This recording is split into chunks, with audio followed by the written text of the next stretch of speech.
Binsun TV, saluran dakwah Samarinda.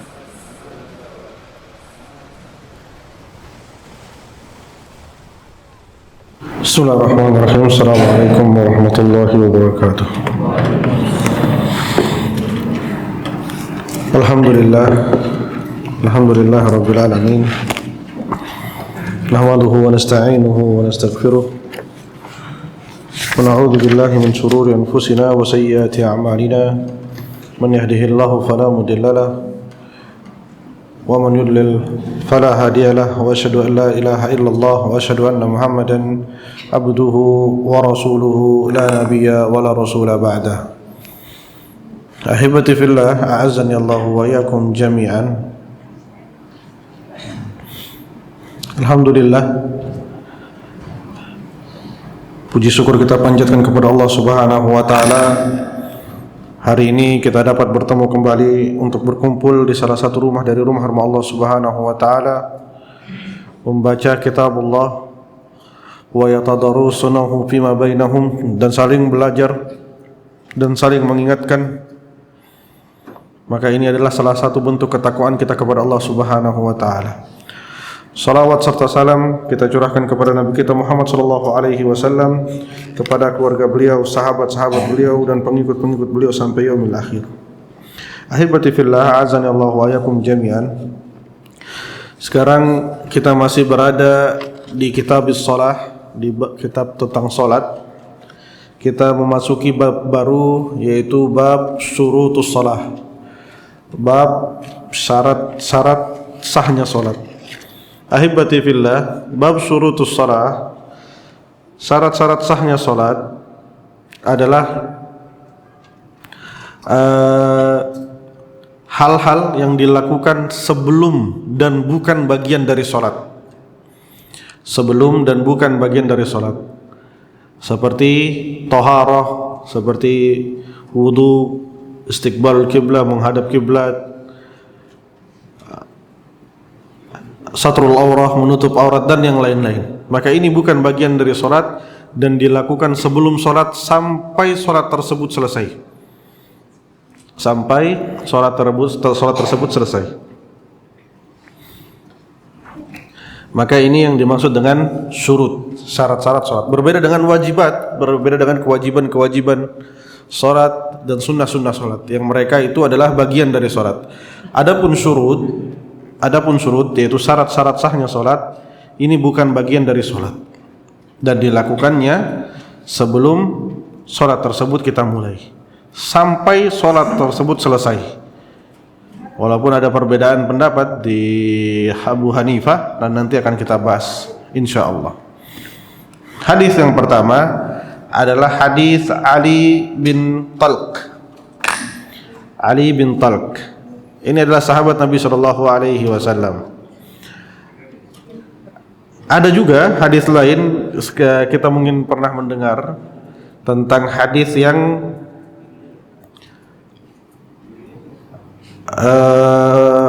berbunyi tentang batalnya wudu seseorang yang memegang kemaluannya. Itu adalah hadis Talq bin Ali, dibalik Ali bin Talq dan Talq bin Ali. Para ulama dari kalangan muhadditsin ada yang mengatakan Ali bin Talq dan Talq bin Ali ini adalah satu orang. Ada yang mengatakan ini adalah orang yang berbeda. Ini adalah orang yang berbeda, yaitu Ali bin Talq dan Talq ibn Ali. Ahibati fillah, azani Allah wa iyyakum jami'an. Sekarang kita membahas tentang sahabat yang mulia Ali bin Talq. Ali ibn Talq, semoga Allah meridainya. Beliau berkata Rasulullah sallallahu alaihi wasallam, berkata Nabi sallallahu alaihi wasallam, "Idza fasa ahadukum fi shalah falyansarif walyatawadda wal yu'id shalah." Rawahul khamsah wa sahahahu Ibnu Hibban. Idza fasa dalam bahasa Arab artinya adalah mengeluarkan angin bila saut. Ar-rih allati tahruju minad dubur bila saut. Angin yang keluar dari bagian dubur bila saut, tanpa suara. Ini indahnya bahasa Arab. Kentut aja ada macam-macam bahasanya. Yang ada suara dan tidak suara itu beda kata-katanya. Beda penyebutannya. Idza fasa ahadukum, apabila salah satu di antara kalian mengeluarkan angin dari bagian duburnya bila saut tanpa suara, falyansarif, maka hendaknya dia pergi, maksudnya meninggalkan salatnya. Wal yatawadda, dan dia melaksanakan wudu. Seperti yang kita pelajari sebelumnya, al-amru yufidul wujub. Segala sesuatu yang sifatnya perintah berarti dia dimaknai dengan kewajiban, yaitu kewajiban meninggalkan salat. Wal yatawadda, dan hendaknya dia berwudu. Apalagi di sini setelah dia diperintahkan salat, dia diperintahkan lagi untuk berwudu. Jadi perintahnya ada 2 kali. Wal yu'id shalah, wal yu'idis shalah, dan hendaknya dia harus mengulang salatnya. Jangan, bahkan para ulama ada yang memakruhkan orang salat kemudian dia batal lalu dia tidak mengulang salatnya, dia mengakhirkan salatnya, nanti aja kita salatnya. Ini keburu batal. Misalnya keadaannya adalah fiqhul masailnya adalah seseorang lagi buru-buru, kemudian dia buang angin, dia sholat, kemudian dia buang angin. Saking buru-burunya sampai dia mengatakan, ya udah kita sholatnya nanti aja, kita jalan dulu, nanti sampai sana baru kita sholat. Sebagian para ulama memakruhkan hukum hal yang seperti ini. Karena apa? Karena perintahnya adalah menyambung semuanya. Jika kita batal, maka kita harus meninggalkan sholat. Setelah kita meninggalkan sholat, maka kita harus berwudu lagi. Setelah kita berwudu lagi, kita harus mengulangi sholat yang tadi kita tinggalkan.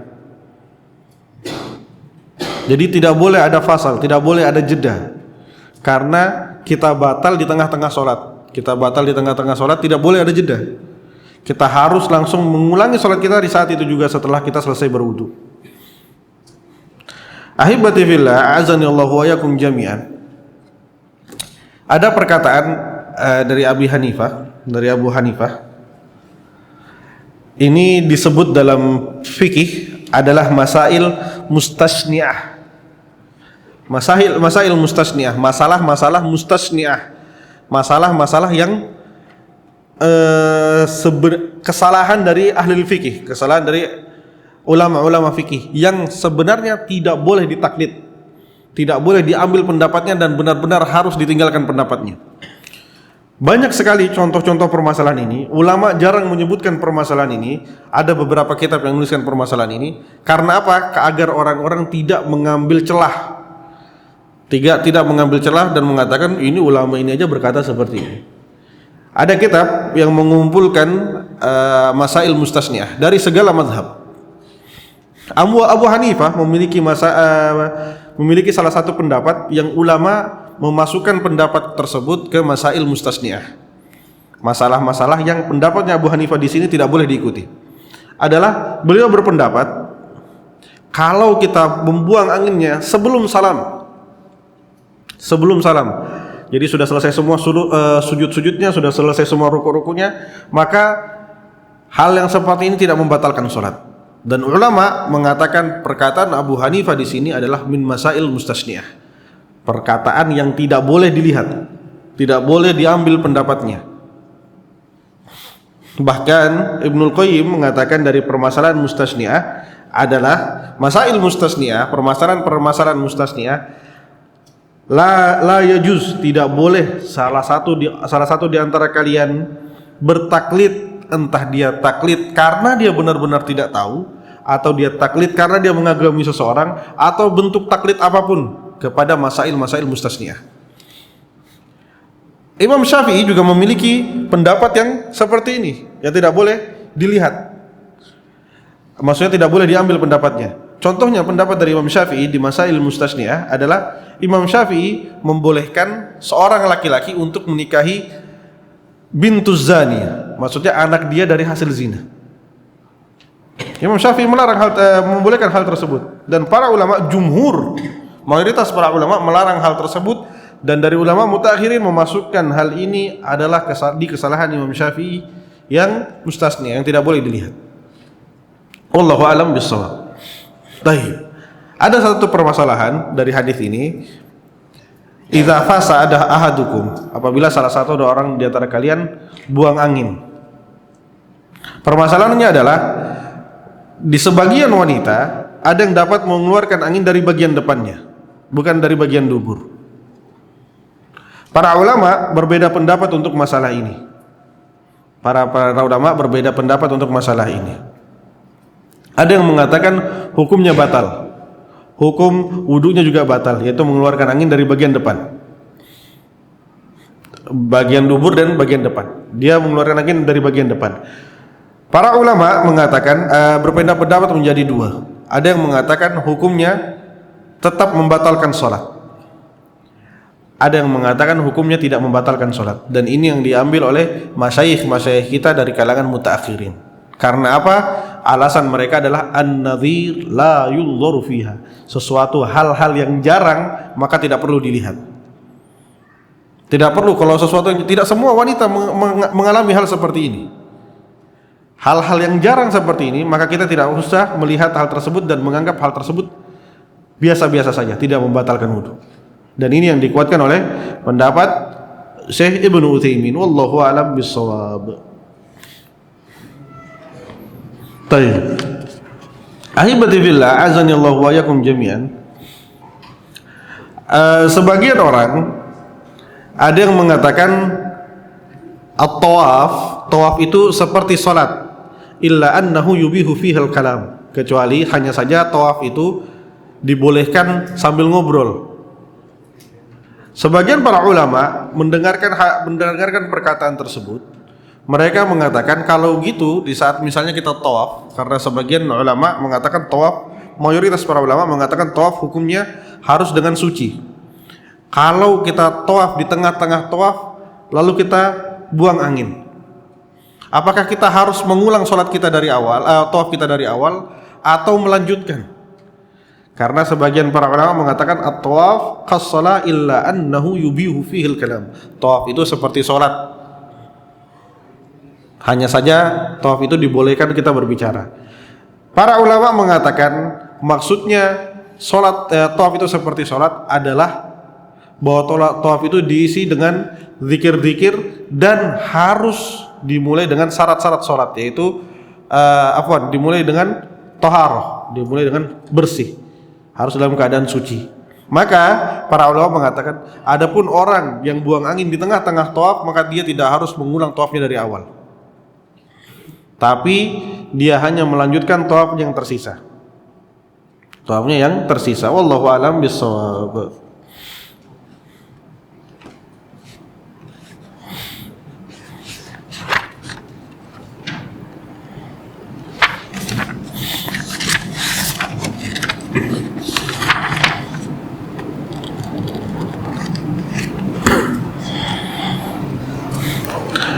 Kemudian hadis yang selanjutnya adalah hadis Aisyah radhiyallahu anha. Ani Nabi sallallahu alaihi wasallam qala, dari Nabi sallallahu alaihi wasallam berkata, la yaqbalu salata haid illa bihimar. La yaqbalullahu salatal haid illa bihimar. Allah Subhanahu wa taala tidak menerima salat wanita yang sudah haid, maksudnya adalah sudah balik, kecuali dia dengan khimar. Ada faedah dari hadis ini. Faedah yang pertama adalah untuk anak-anak wanita, untuk anak-anak kecil yang belum haid, maka para ulama mengatakan hukum sholatnya sah jika dia walaupun dia tidak menggunakan khimar. Khimar dalam bahasa Arab adalah ma yughatti ra's, apa-apa yang menutup kepala sampai di bawah dada. Sampai di bawah dada. Maka ini semuanya termasuk dari khimar. Dari hadis ini para ulama mengambil kesimpulan bahwa anak-anak yang belum haid, anak-anak wanita, anak-anak perempuan yang belum haid, maka hukum sholatnya diterima walaupun dia tidak menggunakan khimar, walaupun dia tidak menggunakan jilbab. Makanya kalau kita lihat di beberapa negara di Timur Tengah, anak-anak wanita sering dibawa ke masjid dan dia sholat tanpa menggunakan khimar. Mereka berpatokan dengan hadis ini, bahwa anak-anak wanita walaupun dia tidak menggunakan himar, selama dia belum haid, maka hukum sholatnya diterima.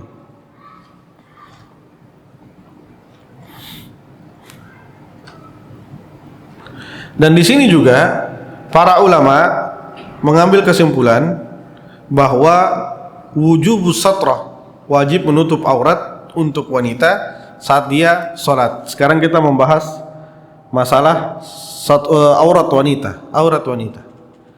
Yang mana yang diwajib ditutup dan yang mana yang boleh dibuka. Para ulama berbeda pendapat menjadi beberapa perkataan tentang masalah aurat wanita. Ada yang mengatakan kulluhul aurah, semua di wanita itu adalah aurat kecuali wajah dan kaffain dan telapak tangan. Ada yang mengatakan seluruhnya aurat kecuali 3, wajah, kaffain dan kaki. Ada yang mengatakan kulluhul aurah illal ainain, semuanya aurat kecuali 2 mata. Jadi maksudnya mereka adalah menutup dengan cadar di saat sholat. Dan ini pendapat sadah, ini pendapat yang sangat lemah. Adapun pendapat yang mengatakan semua wanita adalah aurat kecuali 3, yaitu wajah, telapak tangan dan kakinya, ini nanti akan ada hadis yang membantah pendapat tersebut. Akan kita bahas insyaallah hadisnya. Dan pendapat yang paling kuat yang dikuatkan oleh para ulama adalah pendapat yang mengatakan bahwa semuanya aurat kecuali telapak tangan dan wajah. Bahkan sebagian para ulama memakruhkan wanita salat menggunakan penutup wajah. Wallahu a'lam bissawab.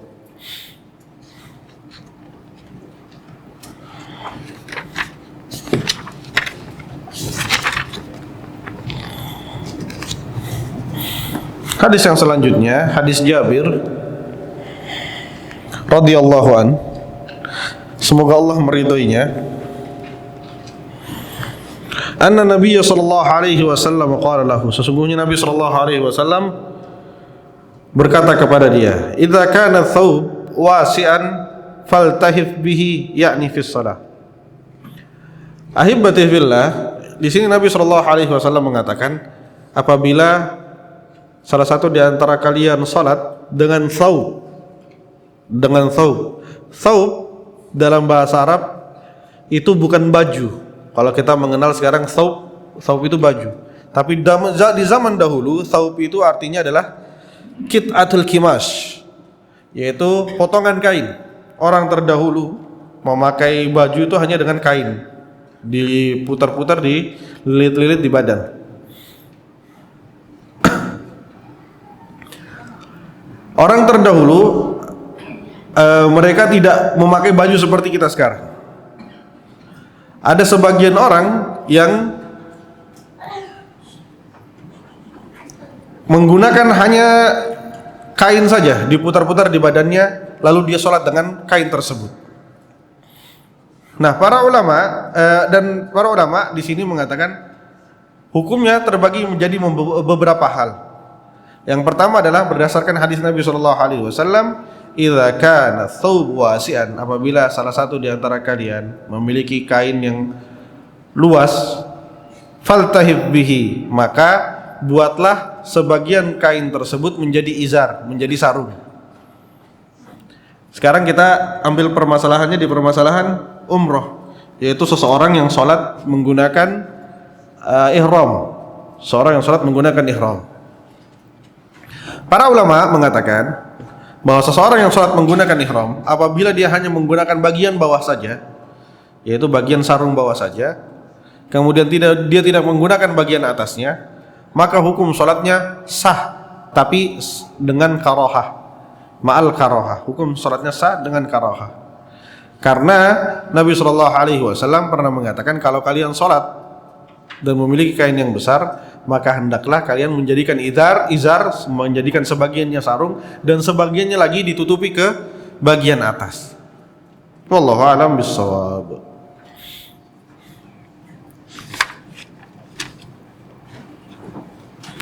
Dan hadis yang selanjutnya adalah la yusalli ahadukum bi thawbi wahid laisa ala aqibihi minhu syai'.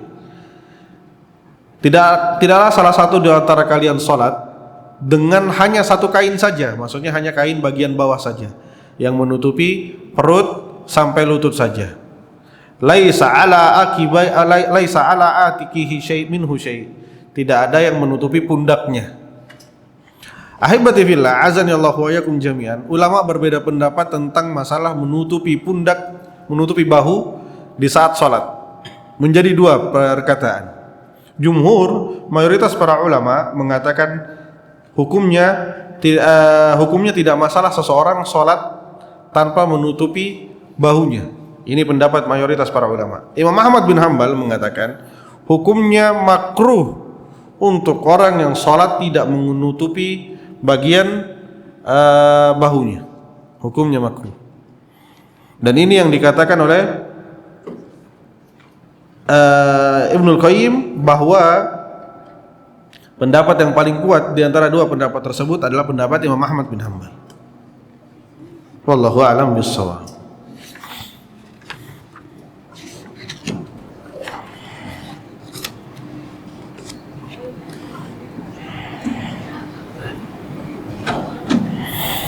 Hadis yang selanjutnya adalah hadis dari Ummu Salamah radhiyallahu anha. Ummu Salamah bertanya kepada Nabi sallallahu alaihi wasallam, "Atusallil mar'ah fi dir'in himar bi ghairi izar?" Ya Rasulullah, apakah seorang wanita itu boleh salat dengan kain dan jilbabnya, maksudnya atasan dan jilbabnya, bi ghairi izar, tanpa bawahan, maksudnya nyambung dari atas sampai bawah. Kemudian Nabi sallallahu alaihi wasallam mengatakan, "Idza kana dir'u sabiqan yughatti dhuhuruha qadamaihi." Boleh kalau baju atasannya ini menutupi sampai ke bagian kakinya. Kalau halnya seperti ini, menutupi sampai bagian kakinya, maka hukumnya salatnya boleh menggunakan baju tersebut. Dari sini para ulama mengambil faidah dan membantah pendapat yang tadi kita sebutkan, bahwa aurat wanita adalah seluruh tubuhnya kecuali tiga: wajah, telapak tangan, dan kaki. Hadis ini membantah pendapat tersebut, bahwa Nabi Shallallahu Alaihi Wasallam mengatakan kepada Ummu Salamah, boleh hukumnya seorang wanita sholat menggunakan atasan tanpa bawahan, asalkan atasan tersebut menutupi sampai ke kakinya. Jelas di sini Nabi Shallallahu Alaihi Wasallam mengatakan yughatti dhuhur qadamaiha, sampai menutup bagian atas kakinya, dan sebagian para ulama mengatakan qadamaiha, sampai menutupi seluruh kakinya. Maka di sini dijelaskan bahwa aurat wanita hanya dua untuk salat. Yang tidak boleh, yang hanya boleh dibuka hanya dua, yaitu wajah dan telapak tangan. Wallahu a'lam bissawab.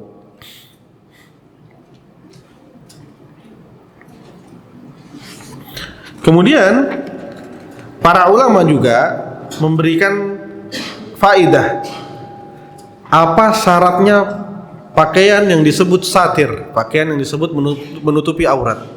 Yang pertama adalah ayyakuna mubahan, yaitu pakaian tersebut mubah. Makanya sering kita sebutkan ada pendapat fikih yang mengatakan seseorang yang memiliki harta haram dan dia mengetahui bahwa yang dia gunakan adalah pakaian yang haram, maka seakan-akan dia sholat tidak jadi gini, seseorang yang memiliki baju yang haram, bajunya haram misalnya, maka para ulama mengatakan seakan-akan dia sholat tidak menggunakan bajunya tersebut, seakan-akan bajunya tidak ada. Makanya para ulama mengatakan kalau seseorang mengetahui kalau dia sholat menggunakan pakaian haram, maka dia harus melapisi pakaiannya dengan pakaian yang mubah, karena pakaian haramnya ini dianggap tidak ada. Jadi misal sekarang seseorang sholat dengan celana yang haram, celana dia curi dari mana gitu, maka para ulama mengatakan seakan-akan dia sholat tidak menggunakan celana, maka dia harus menutupi lagi pakaiannya tersebut dengan yang lain, entah dengan sarung atau dengan yang lain. Makanya para ulama pernah membahas salah satu masalah ini di zaman Imam Malik. Dia lupa dari salah satu bajunya tersebut ada yang haram, cuma dia lupa yang mana. Jadi dia orang ini hanya memiliki 3 baju dan dia meyakini salah satu bajunya tersebut ada yang haram. Kemudian difatwakan oleh para ulama pada saat itu adalah dia harus sholat menggunakan 2 baju sekaligus. Dia harus sholat menggunakan 2 baju yang sekaligus. Karena jika dia menggunakan 1 baju, ada kemungkinan sholatnya tidak diterima. Sedangkan dia nggak tahu yang mana bajunya yang harus dibuang, yang mana bajunya yang haram. Sampai sini ulama fikih membahas hal tersebut. Wallahu a'lam bishawab. Syarat yang selanjutnya adalah ayyakuna ma yustaturu bihi tahiran. Orang-orang menggunakan baju, menggunakan penutup, syaratnya adalah harus tahir, harus suci. Harus suci. Kalau bajunya najis atau yang lain maka tetap salatnya tidak sah, walaupun mustatir, walaupun ditutupi. Dalilnya adalah di saat Nabi SAW salat di Masjid Qiblatain. Tiba-tiba Nabi SAW di tengah-tengah salat Nabi melepas sandalnya. Kemudian para sahabat saat itu seluruhnya mengikuti Nabi melepaskan sandalnya. Setelah salat, para sahabat bertanya kepada Nabi SAW, "Ya Rasulullah, ma baluka tahla'na alaik?" Ya Rasulullah, kenapa engkau melepas sandalmu? Kemudian Nabi SAW menjawab, "Fa innahu Jibril atani." Sesungguhnya Jibril datang kepada saya dan mengatakan bahwa di sandal saya ini ada najis. Maka para ulama mengambil kesimpulan segala sesuatu yang menutupi atau yang digunakan ketika sholat dan dia memiliki najis, maka sesuatu tersebut harus dibuka dan dilepaskan. Kalau nggak dilepaskan, maka hukum sholatnya tidak sah. Karena Nabi SAW mencontohkan beliau langsung melepaskan barang tersebut. Wallahu a'lam bishawab. Kemudian yang selanjutnya adalah syarat yang terakhir adalah ayyakuna safiqan. Harus tebal, nggak nerawang. Harus tebal dan nggak nerawang. Maka ini yang para ulama mengambil faidah bahwa seseorang yang menutup auratnya akan tetapi auratnya tersebut safiq, yaitu terlihat karena kainnya tipis. Atau sebagian para ulama juga memasukkan ke dalam syarat ini adalah seseorang yang memakai sarung yang berbelah. Jadi entah di saat dia sujud atau saat dia ruku terlihat auratnya. Maka para ulama mengatakan satir tersebut yang menutupi aurat tersebut maka hukumnya tidak sah. Kalau ada salah satu negara, lupa negara Afrika apa, mereka memiliki pakaian khas yang jaibnya, yang untuk memasukkan kepala itu luas, sangat besar. Tangannya juga sangat besar. Kalau dia sujud, dia bisa melihat. Kalau dia ruku, dia bisa melihat auratnya sendiri. Maka para ulama mengatakan pakaian ini tidak dapat digunakan untuk sholat. Yaitu ini termasuk ke perkara yang safiq, yang nerawang. Walaupun dia pakainya tebal tapi dia berbelah. Atau misalnya antum pakai sarungnya nggak dimasukin gini, tapi antum langsung bagian luar. Sehingga kalau kita ruku, belahannya terlihat aurat kita. Maka para ulama mengatakan hal yang seperti ini tidak dapat digunakan atau tidak dapat dikategorikan sebagai penutup aurat. Walaupun terlihatnya hanya kadang-kadang saja. Kalau berdiri tidak terlihat auratnya, tapi kalau ruku atau kalau sujud terlihat auratnya. Maka para ulama mengatakan ini bagian dari masalah yang ketiga, yaitu safiq yang nerawang dan memiliki belahan. Wallahu a'lam bishawab. Lalu bagaimana jika yang melihatnya hanya kita saja? Tidak ada orang yang melihat. Para ulama tetap mengatakan hukumnya tidak boleh menggunakan pakaian tersebut di saat sholat. Karena hurmatus shalah, karena besarnya hukum salat. Dan ini termasuk dari syarat-syarat salat. Wallahu a'lam bissawab.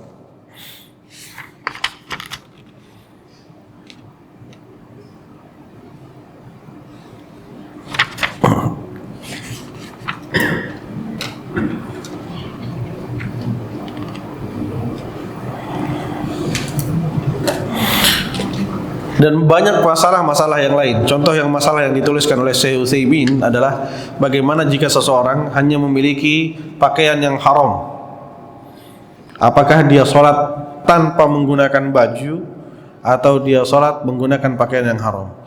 Para ulama mengatakan, termasuk Syekh Shalih bin Utsaimin mengatakan dia sholat menggunakan pakaian yang haram. Jika memang tidak ada lagi pakaian yang halal yang dia miliki. Misalnya seseorang hanya memiliki baju dari sutra saja, ini haram, maka tidak masalah untuk sholat menggunakan baju tersebut karena kebutuhan. Wallahu a'lam bishawab. Hadis yang selanjutnya dari Amir bin Rabi'ah, semoga Allah meridainya. Kunna ma'an Nabi sallallahu alaihi wasallam. Suatu hari kita bersama Nabi sallallahu alaihi wasallam fi lailatin mudlimah, di malam yang gelap. Faslakat alaina al-qiblah fasallaina falamma tala'atis syams idzan nahnu sallaina ila ghairil qiblah fanazalatil ayah. Suatu hari kita bersama Nabi sallallahu alaihi wasallam di malam yang gelap. Kita enggak bisa melihat bulan, kita tidak bisa melihat bintang. Gelap. Terus yang membuat kita susah kita mengetahui kemana kiblat tersebut. Falamma sallaina tala'at syams. Setelah kita salat, matahari terbit. Idzan nahnu shallaina ila ghairil qiblah, maka saat itu kita salat tanpa menghadap kiblat. Kemudian turunlah ayat fa aina ma tuwallu fa thamma wajhullah. Maka turunlah ayat yang mengatakan kalau kalian salat maka menghadapkanlah ke wajhullah. Wallahu a'lam bissawab.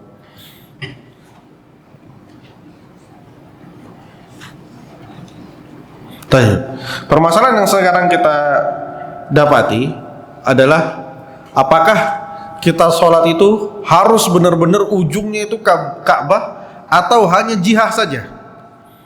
Hanya jihah itu apa? Sisinya saja. Maksudnya melenceng dikit gak masalah. Atau harus benar-benar diukur, oh ini kalau kita lurus nih benar-benar harus kiblat ini, harus Ka'bah ini. Para ulama mengatakan hukumnya adalah jihah, tidak harus terkena kiblat, tapi arahnya.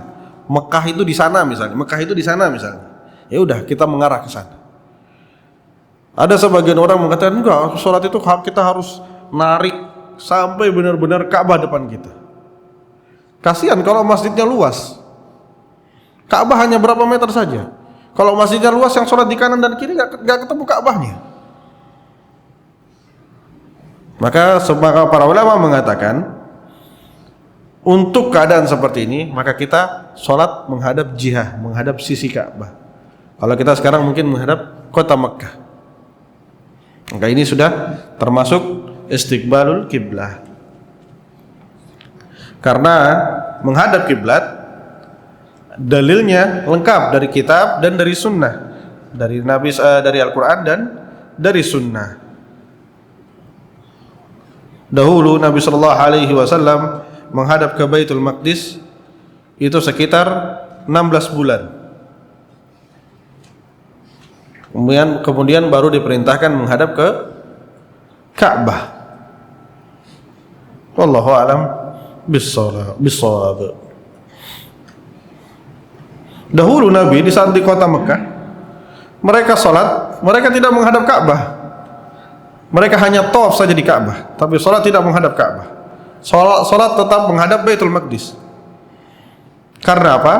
Karena perintah menghadap ke Ka'bah itu berada saat Nabi sallallahu alaihi wasallam setelah hijrah. Saat Nabi sallallahu alaihi wasallam berada di Madinah. Makanya ada masjid kiblatain, masjid yang memiliki dua kiblat. Di kota Madinah ada namanya Masjid Kiblatain, yaitu masjid yang memiliki dua kiblat. Wallahu a'lam bishawab. Kita lanjutkan pada adzan.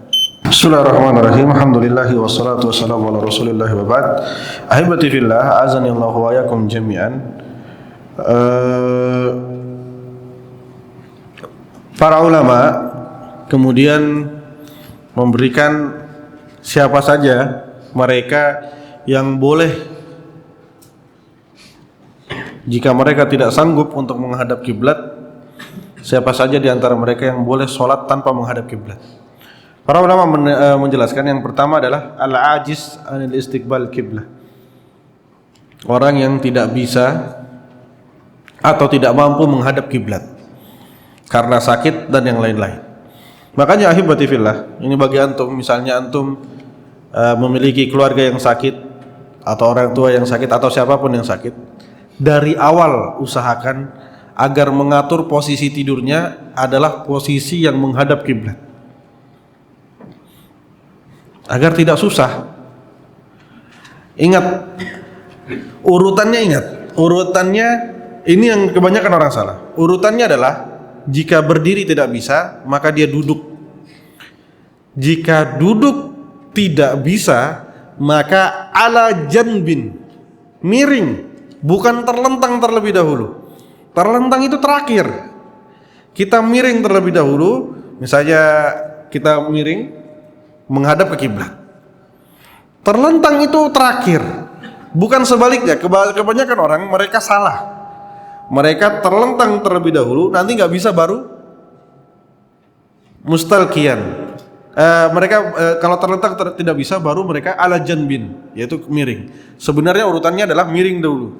Kita miring, sholatnya yang menghadap miring, baru setelah itu terlentang. Terlentang adalah kaki kita menghadap kiblat, lalu kepala kita diangkat sedikit. Makanya sebagian rumah sakit, ini indahnya negara yang hidup dengan keadaan syariat. Mereka memiliki rumah sakitnya mereka juga ada pengawas syariat. Pengawas syariahnya adalah mengatur agar posisi kasur-kasur di rumah sakit itu menghadap kiblat. Sampai seperti ini mereka atur. Kita sekarang bisa fotokopi, yaitu misalnya kita memiliki orang yang sakit di rumah, kita mengatur tempat tidurnya, orang yang sudah mungkin tidak bisa berjalan lagi, kita mengatur tempat tidurnya, yaitu tempat tidur yang menghadap ke kiblat. Entah dia jump dari samping menghadap ke kiblat, atau kalau memang sudah tidak bisa menyamping, dia mustalqiyan, dia terlentang, kakinya menghadap kiblat. Wallahu a'lam bissawab. Kemudian yang selanjutnya adalah khaif. Orang yang takut karena sesuatu, takut karena adu, karena ada sesuatu yang menyerang, atau karena yang lain, maka tidak masalah dia tidak menghadap ke kiblat. Kita pernah mendengar cerita seorang sahabat.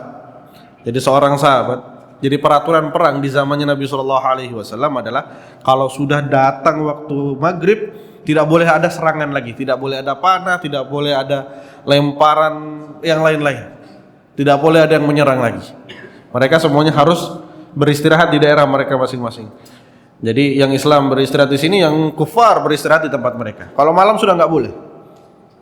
Suatu hari muslimin merasa tenang karena mereka mengetahui malam-malam tidak akan ada serangan. Seorang sahabat sholat menghadap kiblat. Tiba-tiba datang anak panah ke sahabat tersebut, terkena dadanya.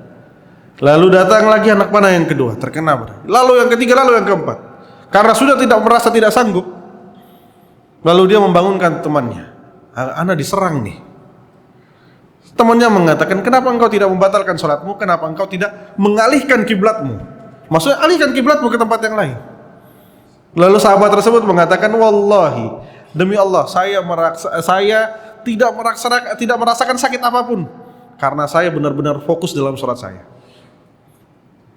Sahabat saking fokusnya dalam sholatnya, saking nyamannya dia dengan sholatnya, dia tidak merasakan bahwa yang sudah tertancap di tubuh dia itu ada 4 anak panah.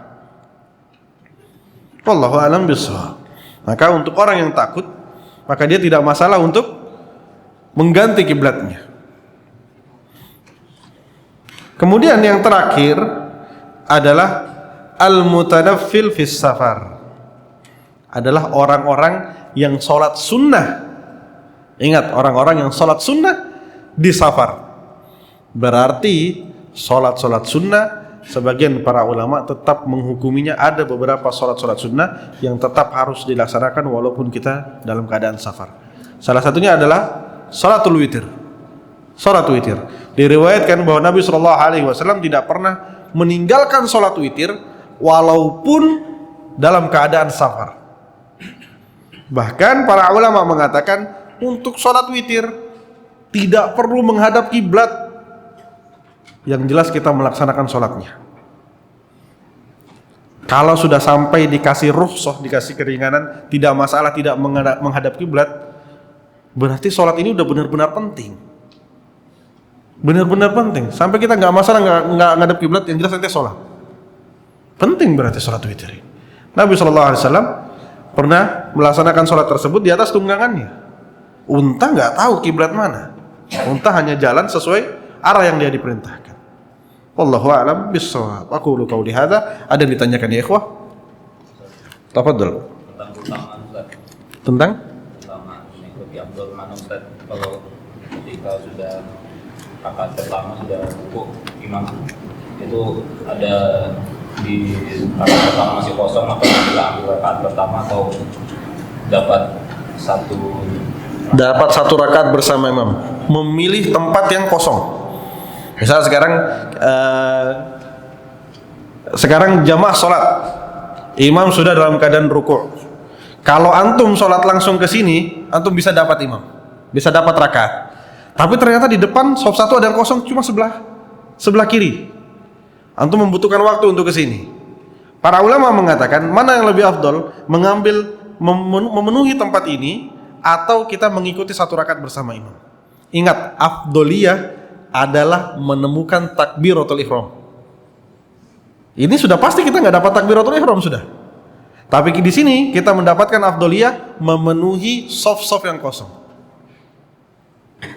Kita mendapatkan salah satu, kita harus ini masuknya ke dalam fikih prioritas. Mana yang diprioritaskan? Kita mengikuti imam mendapatkan satu rakaat atau kita memilih dengan memenuhi shaf yang kosong.